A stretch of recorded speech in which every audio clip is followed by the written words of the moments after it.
संघर्षों से जूझने वाला हस्तहीन बालक नंद किशोर। दोनों हाथों से हीन बालक नंद किशोर जिस साहस और परिश्रमशीलता से अपने परिवार का भरण पोषण कर रहा है, वह मानव समाज के लिए सचमुच एक आदर्श और गौरव की बात है। आज बहुत से लोग ऐसे देखे जाते हैं जो शरीर से हट्टे कट्टे, मजबूत और सभी अंगों से सही सलामत होते हैं, फिर भी अपने अंदर आत्महीनता के भाव लिए फिरते हैं। मुट्ठी भर अन्न के लिए दूसरों के सामने वे सदैव परिस्थितियों और भाग्य का रोना रोया करते हैं। आज से 12 वर्ष पूर्व बालक नंद किशोर का जन्म मेरठ जिले के मोदी नगर कस्बे में हुआ था। माता पिता पहले से ही गरीब स्थिति के थे, फिर भी बालक की अभिरुचि अध्ययन की तरफ देखकर उन लोगों ने इसे विद्यालय भेजना आरंभ कर दिया। लड़का मेधावी और होनहार निकला। अपने सरल स्वभाव और सेवा भाव के कारण थोड़े ही दिनों में अध्यापकों का प्रिय पात्र बन गया। विद्यार्थी भी उसे हृदय से मानने लगे। गरीब होने के कारण कभी भी नंद किशोर की फीस समय से नहीं जुट पाती। किताब कापियों के लिए भी आए दिन डांटे सहनी ही पड़ती। इन विपरीत परिस्थितियों में भी किसी के सामने हाथ फैलाना या सहायता के लिए दीन वचन बोलना नंद किशोर के स्वाभिमान के विपरीत पड़ता था। प्रतिदिन की झिड़कियों से मर्माहत होकर गरीबी से लड़ने के लिए छोटा परंतु साहसी बालक कटिबद्ध हो गया।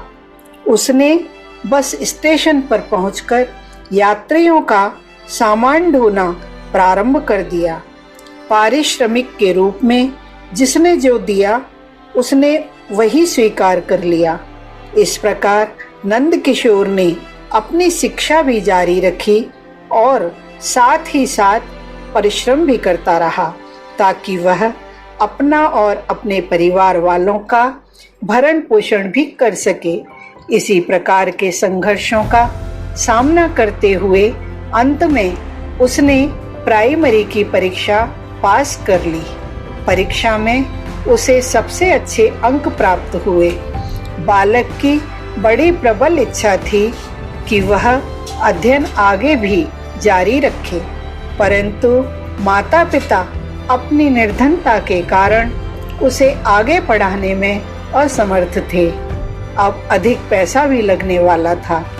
इन्हीं सब कारणों से उन्होंने उसे आगे पढ़ाने से मना कर दिया, परंतु अपनी परिश्रमशीलता और अध्यवसाय पर विश्वास रखने वाला बालक चुप कैसे बैठा रह सकता था।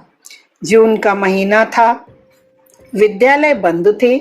उसने सोचा इस समय चने और चिड़वे आदि बेचकर कुछ पैसा प्राप्त कर लूं, जिससे जुलाई से अगली कक्षा में प्रवेश के लिए कुछ खर्च जुट जाएगा। यही सोचकर वह एक दिन मेरठ दिल्ली चलने वाली पैसेंजर ट्रेन पर आया। दुर्भाग्य का खेल तो देखिए, बच्चे की सारी आशाओं पर तुषारपात हो गया और प्रारब्ध ने एक बार फिर उसे जोर का धक्का देकर पीछे धकेलना चाहा। उसका पैर ट्रेन के पावदान से नीचे फिसल गया। वह ट्रेन के नीचे आ गया। उसकी दोनों बाहें कट गईं, लेकिन प्राण बच गए। विधाता ने उसे आगे भी संघर्षमय जीवन जीने के लिए जीवित छोड़ दिया। अचेतावस्था में पड़े हुए बालक को मेरठ अस्पताल में पहुंचाया गया। अस्पताल से लगभग 8 महीने बाद उसे छुट्टी मिली। नंद किशोर घर आया तो उसे पता चला कि उसकी बीमारी में पिता ने लगभग 200 रुपए और कर्ज कर लिए हैं, जो माता का जेवर गिरवी रखकर प्राप्त किया जा सका था। उसका जी तड़पने लगा। उसने सोचा, एक तो माता पिता पहले से ही कर्ज में दबे हुए थे, दूसरे मैं भी उनकी गरीबी बढ़ाने का कारण बना।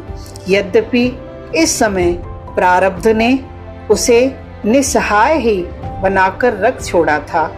हाथों के अभाव में एक प्रकार से वह अपंग ही हो गया था। फिर भी उसने अपनी विवशता का रोना नहीं रोया। इस परिस्थिति में अन्य कोई होता तो शायद भिक्षाटन करने के अतिरिक्त और कुछ सोच भी नहीं सकता था, परंतु नंद किशोर का दिल और दिमाग तो किसी और ही तरह का बना हुआ था। अपनी हिम्मत संभाली और साहस को साधा। पुनः वह झोली अपनी ठूंठी बाहों पर उठाई। लोगों ने देखकर थोड़ी हंसी जरूर उड़ाई, परंतु इसकी परवाह वह कब करता। चने और दाल सेव की झोली लेकर वह उसी रेलवे स्टेशन पर पहुंचा जहां कुछ महीने पूर्व प्रारब्ध ने बड़ी बेदर्दी के साथ उसकी दोनों बाहें छीन ली थीं। नंद किशोर मानो प्रारब्ध को यह जताना चाहता था कि विपरीत परिस्थितियों से भी उसमें लड़ने का साहस है। वह अपने कंधे और बाहों में झोली लेकर बड़ी प्रसन्न मुद्रा में और बड़े साहस के साथ खोमचे वालों जैसी आवाज लगाता है। हर एक यात्री उसके साहस को देखकर प्रसन्न हो जाता है। सबके मुख से प्रायः यही शब्द कहते सुना जाता है कि यदि इस बच्चे जितना साहस, परिश्रमशीलता अन्य लोगों में होती तो आज देश में दिखलाई पड़ने वाले भिखारियों की इतनी संख्या न होती और न इतने अकर्मण्य बाबाजी लोग ही दिखाई देते। कहते हैं कि जो अपनी सहायता आप करता है उसकी सहायता ईश्वर करता है। यह बात यहाँ स्पष्ट चरितार्थ होती है। हर खरीदार स्वयं उसकी झोली से सामान निकालता है और वाजिब पैसा झोली में डाल देता है। दिन भर मेहनत के साथ नंद किशोर चने नमकीन बेचता है। उसकी आमदनी अच्छी हो जाती है। पूरे परिवार का तो भरण पोषण होता ही है। कुछ पैसे नित्य प्रति बचा भी लेता है, जिससे वह कर्ज चुकाता है। साथ ही अपना अध्ययन भी दूने उत्साह से जारी रख रहा है।